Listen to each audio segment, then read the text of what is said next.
నమస్తే. Shaft academy of media arts చలనచిత్ర రచనలో శిక్షణా కార్యక్రమానికి స్వాగతం. నేను డాక్టర్ చిలకమర్రి నటరాజ్. ఈ ఫిలిం రైటింగ్ కోర్సులో మనం డిఫరెంట్ మాడ్యూల్స్లో డిఫరెంట్ సబ్జెక్ట్స్ని డిస్కస్ చేసుకుంటూ వస్తున్నాం. ఒక్కొక్క మాడ్యూల్లో ఒక్కొక్క సబ్జెక్ట్ని మనం ఎలాబొరేటెడ్గా మాట్లాడుకోవడానికి ట్రై చేస్తున్నాం. స్టేజెస్ ఆఫ్ ఫిలిం మేకింగ్ కావచ్చు, స్టేజెస్ ఆఫ్ ఫిలిం రైటింగ్ కావచ్చు, రాసే ప్రాసెస్లో ఏమేమి ఉంటాయి, దానికి సంబంధించినవి pre elements of the story, elements of the story, post elements of the story, ఇట్లా ఒక్కొక్క మాడ్యూల్లో ఒక్కొక్క సబ్జెక్ట్ని బాగా ఎలాబరేట్ చేసుకుంటూ లేదా ప్రాక్టికల్గా ఎలా చేయాలో డిస్కస్ చేసుకుంటూ మనం వస్తున్నాము. పోస్ట్ ఎలిమెంట్స్ ఆఫ్ ది స్టోరీలో స్క్రీన్ ప్లే రాసే ప్రాసెస్లో పారాడైమ్ ఇది డిస్కస్ చేసుకుంటూ వస్తున్న ప్రాసెస్లో మనము pillars of the screen play దాని గురించి డిస్కస్ చేసుకునే ప్రాసెస్లో మలుపు గురించి ఇంతకుముందు ఒక మాడ్యూల్లో కొన్ని ఎలిమెంట్స్ మాట్లాడుకున్నాం. మలుపులో ఆలోచన ద్వారా మలుపు, సంఘటన ద్వారా మలుపు, ఈ రెండింటి గురించి డిస్కస్ చేసుకున్నాం. ఇప్పుడు ఇంకొక ముందుకెళ్ళి మలుపులో సంభాషణ ద్వారా మలుపు అంటే మాట ద్వారా మలుపు, తర్వాత చర్య ద్వారా మలుపు అంటే ఒక వ్యక్తి యాక్టివిటీ ద్వారా మలుపు, వీటి గురించి డిస్కస్ చేసుకోవడానికి ట్రై చేస్తాం. ఈ మాడ్యూల్లో మనం ఈ రెండు ఎలిమెంట్స్ని ఎలాబరేట్ చేసుకొని కొన్ని ఎగ్జాంపుల్స్తో డిస్కస్ చేసుకొని మనం రాసేటప్పుడు ఎట్లా చేసుకోవాలో ఎనలైజ్ చేసుకోవడానికి ట్రై చేద్దాం. ఒక కథాగమనంలో మలుపు తిప్పడానికి మాట, ఒక సంభాషణ చాలా ఉపయోగపడుతుంది. ఆ సంభాషణ ద్వారా మొత్తం కథాగమనం మారిపోయే అవకాశం ఉంటుంది. ఆ కథ మొత్తం ఒకవైపు వెళ్ళాల్సిన కథ ఇంకోవైపు తిరిగే అవకాశం ఉంటుంది. ఉదాహరణకి సంసారం ఒక చదరంగం అని ఒక సినిమా ఉంటుంది. గొల్లపూడి మారుతిరావు గారు, శరత్ బాబు గారు, సుహాసిని గారు, చాలా ఒక బ్యూటిఫుల్ ఫ్యామిలీ స్టోరీ. దాంట్లో శరత్ బాబు గారు గొల్లపూడి మారుతిరావు గారికి, అన్నపూర్ణమ్మ గారికి అబ్బాయి, కొడుకు, సుహాసిని వాళ్ళ కోడలు. సుహాసిని గారు ప్రెగ్నెంట్ అవ్వడం వల్ల పుట్టింటికి వెళ్తుంది డెలివరీ కోసం. శరత్ బాబు గారు ఉంటారు. శరత్ బాబు గారు తమ్ముడు రాజేంద్ర ప్రసాద్ గారు, ఇంకొక తమ్ముడు వేరే అబ్బాయి. సో ఈ ఫ్యామిలీలో శరత్ బాబు గారు, రాజేంద్ర ప్రసాద్ గారు ఇద్దరు డబ్బులు సంపాదిస్తున్నారు.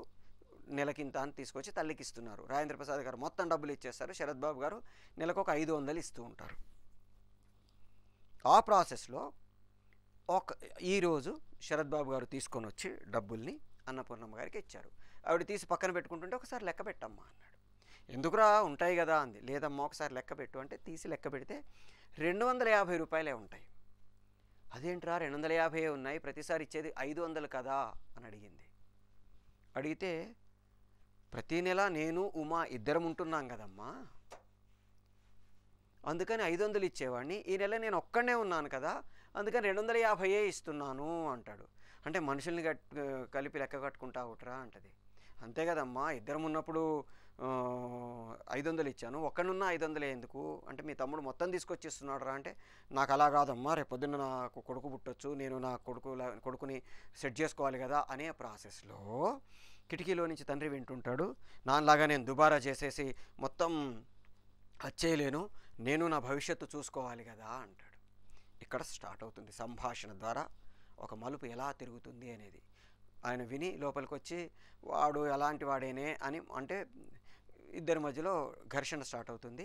ఆ సంభాషణతోటే ఘర్షణ పెరుగుతూ ఉంటుంది. నువ్వు మాట్లాడుతున్నది ఒక ముసలి తండ్రితో అని నీకు గుర్తు రాలేదా అని అడిగితే లేదు అంటాడు. నువ్వు ఫలానా అంటే లేదు అంటాడు. ఇట్లా నువ్వు ఇది నీ తండ్రి మీ చదువుల కోసం వాటి కోసం తన రెక్కలన్నీ ముక్కలు చేసుకొని సంపాదించాడని నీకు గుర్తు లేదా? లేదు. అది లేదా, ఇది లేదా, ఇది లేదా, ఇది లేదా, లేదు లేదు లేదు లేదు. అయితే బయటికి పోరా కుక్క అంటాడు. మిస్టర్ నరసరయ్య, నీ కూతురు పెళ్లి కోసం నా ఆఫీస్లో లోన్ పెట్టుకొని తీసుకొచ్చి నీకు ఇచ్చిన డబ్బులు 25,000 నా మొహాన్ని కొట్టు, నేను వెళ్ళిపోతా అంటాడు. వాళ్ళ ఆవిడతో ఒక ఇంటి మధ్యలో గీత గీయ అన్నాడు. లక్ష్మణుడు సీతమ్మని దాటకుండా గీసిన గీత కంటే శక్తివంతమైంది టట్టార డైలాగులు చెప్పి ఇంటి మధ్యలో గీత గీస్తారు. మొత్తం ఇల్లు 2 ముక్కలుగా విడిపోతుంది. శరత్ బాబు గారు ఒకవైపు, మిగతా ఫ్యామిలీ మొత్తం ఒకవైపు. మళ్ళీ తర్వాత సుహాసిని గారు వచ్చి ఇతనిలో ఆ మార్పు తీసుకొచ్చేటట్టుగా నాటకమాడి అంత చేసి ఇతను ఒక్కడున్నప్పుడు ఎంత ఖర్చు అయిందో, ఫ్యామిలీలో కలిసి ఉన్నప్పుడు ఎంత ఖర్చు అయిందో క్యాలిక్యులేట్ చేసి ఆ కలిసి ఉన్నప్పుడే ఎక్కువ బెనిఫిట్స్ ఉన్నాయి, విడిపోయిన తర్వాత చాలా ఖర్చులున్నాయి తప్ప లాభమేమీ లేదు అని అతనికి అర్థమయ్యేటట్టు చేసి డబ్బు కోసం మళ్ళీ కలిశాడు అని అనుకోకుండా మనుషుల కోసం కలిశాడు అని తీసుకొని వచ్చి కలిపి మళ్ళీ విడిపోతుంది. ఆ విడిపోయే అది కూడా ఒక సంభాషణ ద్వారా అద్భుతంగా చెప్తుంది. ఒకసారి ఆయన నచ్చక విడిపోయారు, మళ్ళీ కష్టపడి అందరిని కలిపాను, మళ్ళీ విడిపోతే తట్టుకునే శక్తి కానీ ఓపిక కానీ నాకు లేవు, అందుకని అందరం దూరంగా ఉందాం, కలిసి ఉందాం, కలిసి ఉంటే కలదు సుఖమే, కానీ కలిసుండి కొట్లాడుకునే కంటే దూరంగా ఉండి అభిమానంతో ప్రేమతో ఉంటే మంచిది, విడిపోదాం అని వెళ్ళిపోయింది. ఒక అద్భుతమైన సంభాషణ ద్వారా ఒక కథాగమనం ఎలా మలుపు తిరగొచ్చు అనేదానికి అదొక ఎగ్జాంపుల్. మనం ఈ మధ్యకాలంలో చూసిన సినిమాలలో బాహుబలి ఒక ఎగ్జాంపుల్. బాహుబలిలో దేవసేనను తీసుకొని అమరేంద్ర బాహుబలి మాహిష్మతికి వచ్చాడు, పెద్ద సభా ప్రాంగణం వచ్చాడు. రాగానే నన్ను క్షమించండి రాజమాత, అహంకారంతో మీ గురించి తప్పుగా అనుకొని తప్పు చేశాను అంది దేవసేన. శివగామి కాబోయే కోడలికి అహంకారం కూడా అలంకారమే, షబ్బాష్ షబ్బాష్ అంది. అందరూ హ్యాపీగా ఆనందంగా ఎంజాయ్ చేశారు. ఇప్పుడు దేవసేన వెళ్ళి నీ కాబోయే భర్త పక్కన నిలబడు, నా ఎంపిక ఎంత గొప్పదో ఈ సభ మొత్తం చూస్తుంది. ఇది డైలాగ్. చాలా కొన్ని సంభాషణలు రాసేటప్పుడు ఎంత జాగ్రత్తగా రాయాలనేది మనం సంభాషణ శిల్ప పరికరాల గురించి మాట్లాడుకున్నప్పుడు ఇంకొక మాడ్యూల్లో ఇంకా డీటెయిల్డ్గా మాట్లాడుకుంటాం. బట్ ఇక్కడ ఈ సంభాషణ ఆ సంభాషణ రచయిత ఎంత గొప్పగా రాశాడు, ఎంత జాగ్రత్తగా రాశాడు, ఎంత తెలివిగా రాశాడు అనేది మనం ఈ ఒక్క సీను చాలా గొప్ప ఎగ్జాంపుల్. ఒక సంభాషణ రచయిత యొక్క ఇంపార్టెన్స్ ఒక సినిమాకి ఎంత ఉంటుంది అనడానికి ఈ సీన్ ఒక బ్యూటిఫుల్ ఎగ్జాంపుల్. సంభాషణ ద్వారా ఎలా మలుపు తిరుగుతుంది. ఆమె వెళ్ళి బల్లాల దేవుడి పక్కన నిలబడు అనొచ్చు కదా, అన్లా, నీ కాబోయే భర్త పక్కన నిలబడు అంది. డింగా డింగా డింగా శివగామి బయలుదేరి బాహుబలి వైపు నడుస్తుంది. ఏం చేస్తున్నావు శివగామి అని అడిగింది. అంటే మీరు నాకు భర్తగా నియమించింది బాహుబలినే కదా అంది. కాదు, బల్లాల దేవుణ్ణి. షాక్. ఇంతలో కట్టప్ప వచ్చాడు. క్షమించండి రాజమాత, మీరు అనుకున్నది బాహుబలి అనుకుంటే పక్కకు జరుగు, విషయం చెప్పు. అక్కడ దేవసేనతోటి సంభాషణ రచయిత ఒక పదం వాడించాడు. ఒక క్షత్రియ కన్యకు తన భర్తను ఎంచుకునే హక్కుంటుందనే ఇంగితం కూడా మీకు లేదా? ఇంగితం అనే పదం వాడాడు. ఇంగితం అంటే కనీస పరిజ్ఞానం, కామన్ సెన్స్ మీకు లేదా? ఒక రాజమాతను పట్టుకొని అంత నిండు సభలో నిజంగా చెప్పాలంటే ఒక బానిసగా తీసుకురాబడ్డ ఆమె, బాహుబలి ఆమెను బంధించి తీసుకొచ్చినట్టే లెక్క ప్రపంచానికి. అలాంటి వ్యక్తి ఇంగితం లేదా, కామన్ సెన్స్ లేదా నీకు అని అడిగింది. అదేంటి రాజమాత, ఒక క్షత్రియ కన్యకు తన భర్తను ఎంచుకునే హక్కు ఉంటుందని మీకు తెలీదా అందనుకోండి. నిజమే కదా అనుకునేదేమో. ఎప్పుడైతే ఇంగితం లేదా అనే పదం వాడిందో ఒక్కసారి ఆమె ఈగో హర్ట్ అయింది. ఈగో హర్ట్ అయ్యేసరికి బంధించండి అంది. బాహుబలి అడ్డం వచ్చాడు. డిస్కషన్ జరిగింది. ఇక్కడ కూడా మళ్ళీ సంభాషణ రచయిత పాత్ర దూరిపోతుంది. అక్కడ బాహుబలితో శివగామిని ఆమె మనసు తెలుసుకోకుండా నీ కొడుకు మాట ఇవ్వడం నువ్వు చేసిన తప్పమ్మా అనిపించాడు.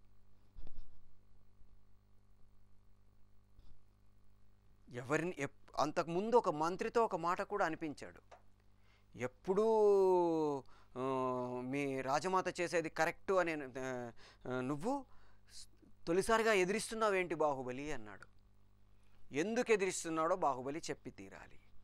చెప్పే ప్రాసెస్లో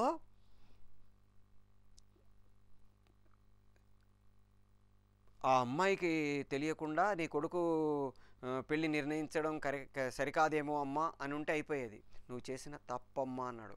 అప్పటిదాకా బిజ్జల దేవుడిని ఆపి ఉంచాడు బల్లాల దేవుడు. లేవబోతుంటే ఆపుతున్నాడు, లేవబోతుంటే ఆపుతున్నాడు, లేవబోతుంటే ఆపుతున్నాడు. ఒక పదం దొరికింది, చలో అన్నాడు. తప్ప, శివగామి చేసింది తప్ప, నీకు పాలు పట్టడం తప్ప, నీకు రాజ్యం ఇస్తాననడం తప్ప. దానికి దీనికి ఏం సంబంధం అసలు యాక్చువల్గా? ఇక్కడ జరుగుతున్న సంఘటనకి అతను మాట్లాడిన మాటలకి నిజానికి సంబంధం ఉండదు. కానీ ఒక పదాన్ని తీసుకొని సంభాషణ ద్వారా మలుపు తిప్పడం కోసం ఒక రచయిత అద్భుతమైన క్రియేట్ చేశాడు ఇక్కడ. చూసావా శివగామి, నీ ప్రేమ వాడికి తప్పులా కనబడుతుంది. మారిపోయింది కదా. శివగామి బాహుబలిని అడిగింది, సరే జరిగిపోయింది ఏదో జరిగిపోయింది, నీకు రాజ్యం కావాలా, ఈ అమ్మాయి కావాలా, డిసైడ్ చేసుకో. ఇక్కడ కూడా సంభాషణ రచయిత ఎంత గొప్పగా ఎంటర్ అయ్యాడంటే, రాజ్యం కావాలన్నా అమ్మాయి కావాలన్నా బాహుబలి క్యారెక్టర్ దిగిపోతుంది. అమ్మాయి కావాలంటే అమ్మాయి స్త్రీలోలుడు, అందుకని అమ్మాయి కావాలన్న ఫీలింగ్ కలుగుతుంది. రాజ్యం కావాలంటే రాజ్యకాంక్ష ఉంది వీడికి అనిపిస్తుంది. బాహుబలి క్యారెక్టర్ ఒక అద్భుతమైన ఉదాత్తమైన పాత్ర. ఆ పాత్ర మాట్లాడే ప్రతి మాట ఎంత ఆచితూచినట్టు ఉండాలి అనడానికి ఈ సంభాషణ రచయితకి హ్యాట్స్ ఆఫ్. అక్కడ బాహుబలితో ఒక మాట అనిపిస్తాడు, రాజ్యం కోసం ఇచ్చిన మాట తప్పితే అది నీ పెంపకానికే అవమానమమ్మా అన్నాడు.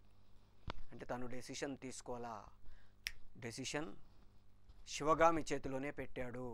అది కూడా నాకు రాజ్యం అక్కర్లేదు అని చెబుతూ, అమ్మాయి కావాలి అని చెబుతూ, డైరెక్ట్గా కాకుండా ఇండైరెక్ట్గా రాజ్యం కోసం ఇచ్చిన మాట తప్పను, ఇచ్చిన మాట ఆమెకి దేవసేనకి ఇచ్చిన ఒక మాట ఇచ్చాడు, నా శరీరంలో ప్రాణమున్నంత వరకు నీకు అవమానం జరగకుండా చూసుకునే బాధ్యత నాది అని. ఇప్పుడు బల్లాల దేవుడికి పెళ్లి చేసిన ఆమెను, లేకపోతే వదిలేసినా తన మాట తప్పిన వాడవుతాడు. అందుకని ఆ రచయిత చాలా గొప్పగా ఆ సంభాషణ రాశాడు. రాజ్యం కోసం ఇచ్చిన మాటను తప్పితే నీ పెంపకానికే అవమానమమ్మా అన్నాడు. నేను మంచోడిని కాదు చెడ్డోడిని కాదు అనట్లా, నీ పెంపకం ఇది, నువ్వు పెంచిన శరీరం ఇది అని ఒక మంచి బ్యూటిఫుల్ అది అన్నాడు. అయితే సరే, ఒక వచ్చే ముహూర్తానికే బల్లాల దేవుడికి రాజ్యం, బాహుబలికి ఈ అమ్మాయికి పెళ్ళి, పోండి. ఒక సంభాషణ, ఇంగితం లేదా అనే ఒక పదం మొత్తం ఈ కథాగమనాన్నంతా మార్చేసి, బాహుబలి పదవీచ్యుతుడై రాజు కావలసిన బాహుబలి సైన్యాధిపతిగా మిగిలిపోయి అతనికి దాసుడుగా మారడానికి కారణమైంది. ఆ ఇంగితం అనే పదం వాడకుండా ఉండుంటే, ఆ సంభాషణ ద్వారా మలుపు తిరగకుండా ఉండుంటే కథ ఇంకోలా వెళ్ళి ఉండేది. మనకు వెళ్ళక్కర్లేదు కదా. మనకి విజేంద్ర ప్రసాద్ గారి లక్ష్యం బాహుబలి ఇప్పుడు తాత్కాలికంగా సింహాసనం మీద కూర్చోవడం కాదు, శాశ్వతంగా మహేంద్ర బాహుబలి సింహాసనాన్ని ఎక్కడం, ప్రజల గుండెల్లో బాహుబలి నిలిచిపోవడం. అమరేంద్ర బాహుబలి ప్రజల గుండెల్లో నిలవాలి, ఈ తొక్కల సింహాసనం కాదు. ఇది విజేంద్ర ప్రసాద్ గారి లక్ష్యం, రచయిత లక్ష్యం అంటాం దాన్ని. సో ఒక సంభాషణ ద్వారా మొత్తం కథాగమనాన్ని మనం మలుపు తిప్పుతాము. అట్లాగే గీత గోవిందం ఫ్రెండ్కు ఫోన్ చేశాడు, ఒక సంఘటన జరగడానికి ఆ సంభాషణ కారణమైంది. మందు కొట్టేసున్నాడు, అమ్మాయి నువ్వు ఇష్టపడుతుంది, నువ్వంటే ఇష్టపడుతుంది, నిన్ను దాదాపుగా వాష్రూమ్ దగ్గర దాకా నిన్ను తోడరమ్మంది అంటే, అంత చనువిచ్చింది అంటే ఆ అమ్మాయి నువ్వంటే ఇష్టపడుతుంది అను మాట అనేసాడు. ఈ హీరోకి లోపల కొంచెం స్టార్ట్ అయింది, మళ్ళీ ముందుకెళ్ళాడు. ఇంతలో ఇన్సిడెంట్స్ జరిగాయి, వెనక్కి వెళ్ళి కూర్చున్నాడు. ఆ గురక భరించలేక అమ్మాయి వెనక్కి వచ్చింది. వెనక్కి వచ్చి అక్కడ అమ్మాయి గుర్రు కొడుతుందండి, నేను ఇక్కడ కూర్చోవచ్చా అని అడిగింది. కూర్చో అన్నాడు. పక్కకు జరిగింది. కొంచెం నేను పడుకుంటానండి, నిద్ర వస్తుందని పక్కకు జరిగాడు, పడుకుంది. ఇప్పుడు మళ్ళీ ఫోన్ చేశాడు, అరే బావా, ఆ అమ్మాయి వచ్చి నా పక్కన కూర్చొని నిద్రపోయిందిరా అని. నువ్వంటే ఇష్టం మామ, కావాలంటే చూసుకో, అసలు ఒక పని చేయి, లిప్ టు లిప్ లాక్ బిగించెయ్యి అన్నాడు.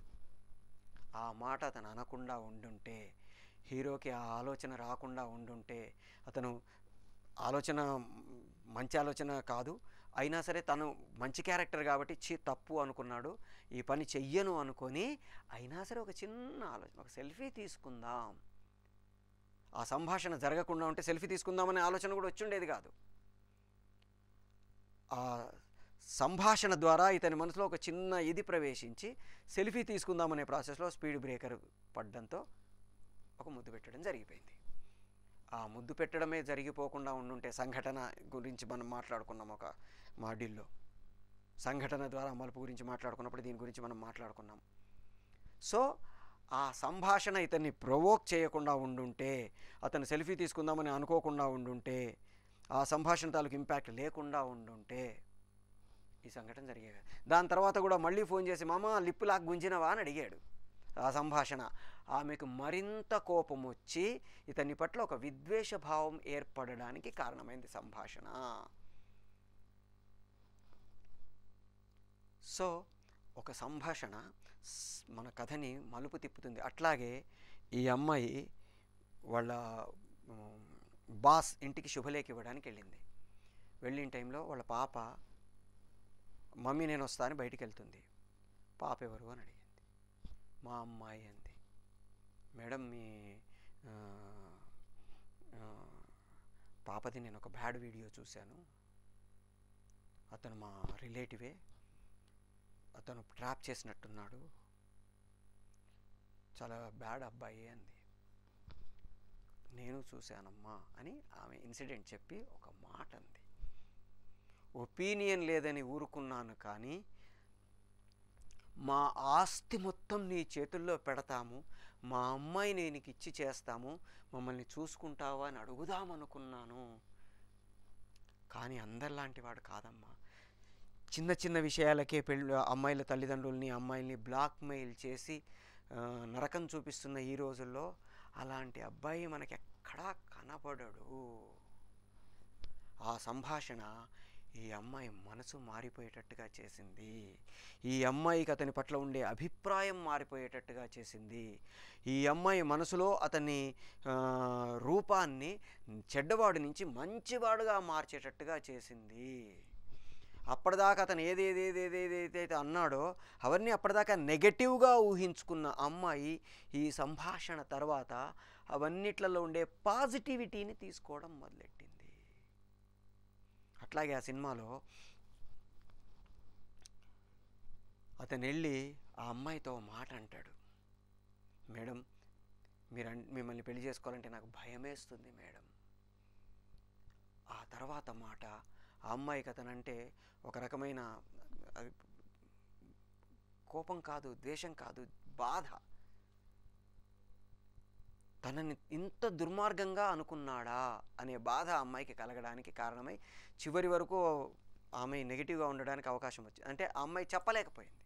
ఒరే పిచ్చదవా, నేను నిన్ను ప్రేమించాను రా, నువ్వంటే నాకు ఇష్టం రా అని చెప్పాలి. ఆ అమ్మాయి ఎందుకు చెప్పలేదు అంటే సంభాషణ కారణమైంది. మళ్ళీ ఏమన్నాడు, మిమ్మల్ని నేను పెళ్లి చేసుకోకపోతే మీ అన్నయ్య మా చెల్లి పెళ్లి జరగదంటే చెప్పండి మేడం, నేను చేసుకుంటా అన్నాడు. అంటే అంత బ్లాక్మెయిల్ చేసే దానిలాగా కనపడ్డానా, అంత క్యారెక్టర్ లేని దానిలాగా కనపడ్డానా నేను వీడికి? వెళ్ళిపోయింది. సో ఒక సంభాషణ మొత్తం మన కథాగమనాన్ని, కథని, సంఘటనల్ని మలుపు తిప్పే అవకాశం ఉంటుంది. సో ఒక చిన్న మాట ఆలోచించేటట్టుగా చేస్తుంది. ఒక చిన్న మాట ఒక ఇన్సిడెంట్ జరగడానికి కారణమవుతుంది. ఒక చిన్న మాట మొత్తం కథ ఒకవైపు వెళ్ళాల్సిన వైపు నుంచి ఇంకో వైపు వెళ్ళేటట్టుగా చేస్తుంది. మలుపు తిరగడానికి సంభాషణ కారణమవుతుంది. తర్వాత చర్య ద్వారా మలుపు అంటే ఒక యాక్టివిటీ ఆఫ్ ది క్యారెక్టర్. ఆ చర్య మొత్తం కథని మలుపు తిప్పడానికి కారణమవుతుంది. ఒక చర్య అప్పటిదాకా జరుగుతున్న సంఘటనలకి క్వైట్ ఆపోజిట్గా వెళ్ళేటట్టుగా చేసే అవకాశం ఉంటుంది. అంటే ఒక వ్యక్తి తాలూకు యాక్టివిటీ. ఇప్పుడు మనం చెప్పుకున్న గీత గోవిందంలో హీరో యాక్టివిటీ, అతను సెల్ఫీ తీసుకోవడానికి జరిగే ప్రాసెస్లో జరిగిన ముద్దు ఏదైతే ఉందో ఆ చర్య కథాగమనాన్ని మలుపు తిప్పింది. అట్లాగే బాహుబలిలో కట్టప్ప రావడం అనే ఒక చర్య కథాగమనాన్ని మలుపు తిప్పింది. ఎక్కడ ఆలోచిస్తాం కదా, ఎక్కడ జరిగి ఉంటుందబ్బా కట్టప్ప రావడం ఏంటి, కథాగమనం మారడం ఏంటి? ఆ రహస్యాల్ని దొంగిలించి పారిపోతున్న భటుణ్ణి తరుముతున్న బాహుబలి బల్లాల దేవుళ్ళు ఒక చోటికి వెళ్ళారు. ఒక లోయ చివర్లో నిలబడున్నాడు వాడు. అప్పటికే వీళ్ళ రహస్యాల్ని పంపించేశాడు. ఎవరికి పంపించాడో తెలియదు. అతని రహస్యం తెలియకపోతే తర్వాత ఏం చేయాలో తెలియదు. బాహుబలి ధైర్యంగా తన అన్నను నమ్మి తన చేతుల్లో ఉన్న తాడు ఒక కొస అతని మీదికి విసిరేసి రెండో కొస పట్టుకొని లోయలోకి దూకేశాడు. ఎంత నమ్మకం ఉంటే బల్లా అని ఆ తాడు అతనికి విసిరేసి దూకేస్తాడు. రెండో చివర పట్టుకుంటాడా లేదా వదిలేస్తాడా ఏం చేస్తాడో తెలియకుండా అతన్ని నమ్మాడంటే బాహుబలి క్యారెక్టర్ ఎంత గొప్పది. పట్టుకున్నాడు, చేతుల దాకా చివరి దాకా వచ్చేసింది, వదిలేశాడు. డర తాడెళ్ళిపోతుంది. ప్రేక్షకుడికి గుండెలు అవిసిపోతున్నాయి. పోతుంది పోతుంది పోతుంది పోతుంది పడిపోతున్నాడు బాహుబలి. ఇంకా పడిపోయాడంటే లోయలో ఫినిష్. అలాంటి సిచ్యువేషన్లో ఆ తాడెళ్ళి ఒక రాయికి ఆ ముడి తట్టుకొని ఆగిపోయింది. ఇప్పుడు బల్లాల దేవుడు వెళ్ళి ఆ ముడిని పక్కకు జరిపి తాడును వదిలేయాలి. ముందుకెళ్తూ ఉండగా కట్టప్ప రావడం అనే ఒక చర్య బల్లాల దేవుణ్ణి ఆ తాడు పట్టుకొని బాహుబలిని పైకి లాగాల్సిన దిశకి మార్చింది. అట్లాగే ఒక చర్య కథాగమనంలో మలుపు తిప్పడంలో ఇంకొక సంఘటన ఆ గుడి దగ్గర జరుగుతుంది. బాహుబలి సినిమాలోనే దేవసేన దైవ దర్శనానికి వచ్చింది. అక్కడ అప్పటిదాకా ఒక భటుడిగా దళపతిలా ఉన్న సేతుపతి ఇప్పుడు సైన్యాధిపతి అయ్యి అక్కడ నిలబడున్నాడు. నిజానికి ఒక సైన్యాధిపతి గుడి దగ్గర కాపలావాడిలాగా ఉండకూడదు, కానీ మనకి కొంచెం డ్రామా కావాలి కాబట్టి సరే వాడేసుకుంటాం. సేతుపతి అక్కడున్నాడు. ఒక మోటివ్ కూడా క్రియేట్ చేసుకున్నాడు. వాడికి ఆడాలంటే పిచ్చి, గుడి దగ్గరికి ఆడవాళ్ళు బాగా ఉంటారు కాబట్టి వాళ్ళని చూడడానికి వచ్చాడు అని మనం అనుకోవచ్చు. బల్యాలు అడ్డం పెట్టారు. రాజుగారు వచ్చే సమయమైంది, మిగతా వాళ్ళు ఎవరైనా పక్కకి వెళ్ళిపోండి. అందరూ షాక్. నిజానికి మహారాణి కావలసిన దేవసేన మిస్ అయిపోయింది, సైన్యాధిపతి భార్య అయింది. ఆ సైన్యాధిపత్యం కూడా తీసేసి ఒక దళపతిని చేసి దళపతి భార్యగా మిగిలిపోయింది. నిన్నటిదాకా దళపతిగా ఉన్న ఒక వెధవ ఇవాళ సైన్యాధిపతి తమ మీద జులుం చెలాయిస్తున్నాడు.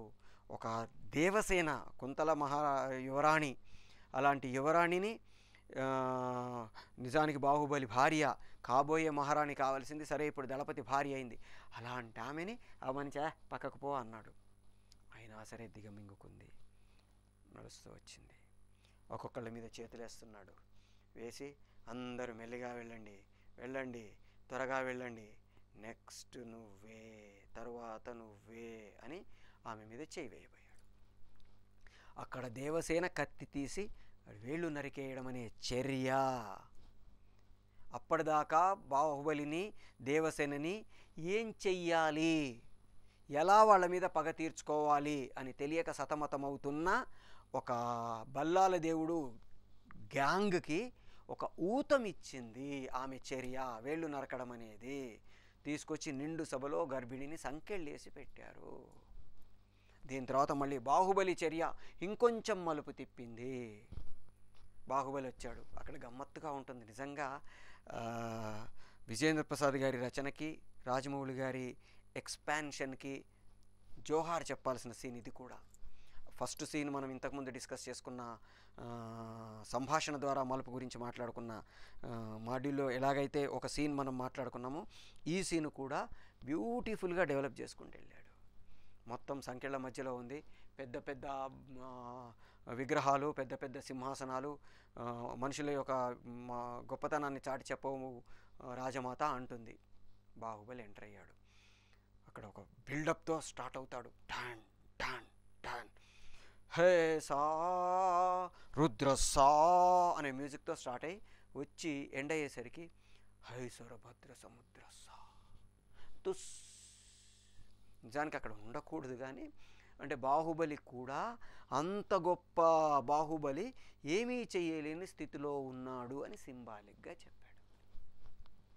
వచ్చి నిలబడ్డాడు. అప్పటిదాకా బల్లాల దేవుడు, రాజమాత, తర్వాత సభాభవనంలో ఉన్న వాళ్ళందరూ కూడా బాహుబలి ఎంట్రన్స్తో ఏదో జరుగుతుంది అని ఒక టెన్షన్తో ఉంటే ఏమీ జరగకుండా వచ్చి అక్కడ నిలబడ్డాడు.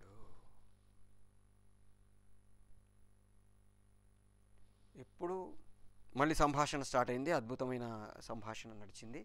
ఆ ప్రాసెస్లో సేతుపతి చెప్పు అన్నాడు. చెప్పు అనగానే సేతుపతి చెప్పబోతుంటే బాహుబలి కదిలాడు. చర్య, ఆ బాహుబలి కదలికలు వాడిని భయపెట్టేటట్టుగా చేశాయి. బల్లాల దేవుడి కోపం వచ్చింది. ఏంటా కండకావురం, బెదిరించడానికి చూస్తున్నావా అంటే, భయపెడితే బతిమాలితే నిజాలు బయటికి రావు మహారాజా, నువ్వు చెప్పు దేవసేన అన్నాడు. చెప్పింది. టెంపుల్లోకి వెళ్ళబోతుంటే పక్క నుంచి పొమ్మన్నాడు. సరైన పక్క నుంచి పోతుంటే ఆడవాళ్ళ మీద చెయ్యాడు, నా మీద కూడా చెయ్యబోయాడు. వేళ్ళు నరికేశా. ఆడవాళ్ళ మీద చేతులేస్తే నరకాల్సింది వేళ్ళు కాదు దేవసేన, తప్పు చేసావు దేవసేన, ఆడవాళ్ళ మీద చెయ్యేస్తే నరకాల్సింది వేళ్ళు కాదు అన్నాడు. తప్పు చేసావంటాడేంటి? ఫస్ట్ అసలు అప్పటిదాకా అద్భుతమైన ఫోర్స్తో ఉంటుంది సీన్ అనుకుంటే తప్పు చేసావు దేవసేన అంటాడు. అప్పటికే మనకు కోపం వస్తుంది. తప్పు చేసావు దేవసేన అని ఇట్లా అంటున్నాడు ఏంటి అనుకునే లోపే ఆడవాళ్ళ మీద చెయ్యేస్తే నరకాల్సింది వేళ్ళు కాదు తాలా, ఒక చర్య వాళ్ళని బహిష్కరించేటట్టుగా చేసింది. సో ఒక చర్య మొత్తం కథని మలుపు తిప్పేసి ముందుకు తీసుకెళ్ళేటట్టుగా చేస్తుంది. సో ఈ మలుపు అనేది 4 రకాలుగా మనం ఇంతకుముందు మాడ్యూల్లో మాట్లాడుకున్నట్టు, ఒక సంఘటన ద్వారా, ఒక సంభాషణ ద్వారా, ఒక చర్య ద్వారా, ఒక ఆలోచన ద్వారా, ఈ 4 రకాలుగా మలుపు జరుగుతుంది. ఆ మలుపు సంఘటన ఏదైతే ఉందో పిల్లర్స్ ఆఫ్ ది స్క్రీన్ ప్లేలో చాలా ఇంపార్టెంట్ సంఘటన. ఈ సంఘటన మొత్తం మనం కమర్షియల్గా మన సినిమా గట్టిగా నిలబడడానికి కారణమవుతుంది. అలా మనము ఈ మలుపు సంఘటనని పర్ఫెక్ట్గా ప్లాన్ చేసుకోగలిగితే మన సినిమా ప్రేక్షకుడిని ఆకట్టుకునేటట్టుగా ఉంటుంది. సో ఈ రకంగా మనం మన సంఘటనల్ని క్రియేట్ చేసుకోవడానికి ట్రై చేస్తాము. ఆరంభము, ఓపెనింగ్ ఆఫ్ దిస్ ఫిల్మ్, తర్వాత ఇంట్రడక్షన్ ఆఫ్ ది సీన్స్, ఇప్పుడు మలుపు. ఈ 3 పిల్లర్సు. ఇంకొన్ని పిల్లర్స్ని మళ్ళీ కొంచెం మాడ్యూల్స్లో మనం డిస్కస్ చేసుకోవడానికి ట్రై చేద్దాం. షాఫ్ట్ అకాడమీ మన కోసం రకరకాల కోర్సెస్ని ఆఫర్ చేస్తుంది. ఫిలిం ఇండస్ట్రీకి సంబంధించిన major 3 wings, fine arts, film making and animation. ఈ 3 వింగ్స్లో మనకి 10th ఫెయిల్ అయిన వాళ్ళ దగ్గర నుంచి 10th పాస్ అయిన, intermediate fail pass, degree fail pass, PG, మీరు ఏది చదువుకున్నా చదువుకోకపోయినా కోర్సెస్ చేయడానికి వీలైన గ్రౌండ్ మనకిచ్చి అతి తక్కువ ఫీజులతో, అతి కూడా authentic boards, SSC board of secondary education కావచ్చు, ఇంటర్మీడియట్ బోర్డు కావచ్చు, యూజీసీ కావచ్చు, వీటి రికగ్నైజేషన్ తోటి అతి తక్కువ ఫీజులతో మనకి డిఫరెంట్ కోర్సెస్ని ఆఫర్ చేస్తుంది. అవి ఆన్లైన్ కోర్సులు, ఆఫ్లైన్ కోర్సులు 2 రకాలుగా ఉన్నాయి. మీరు ఇప్పుడు ఎట్లాగైతే ఈ స్క్రిప్ట్ రైటింగ్ కోర్స్ నేర్చుకుంటున్నారో మిగతా కోర్సెస్ కూడా నేర్చుకొని మిమ్మల్ని మీరు ఒక మంచి పవర్ఫుల్ క్రియేటర్గానో లేకపోతే టెక్నీషియన్గానో ఇండస్ట్రీకి పరిచయం చేసుకోవడానికి ట్రై చేయండి. All the best.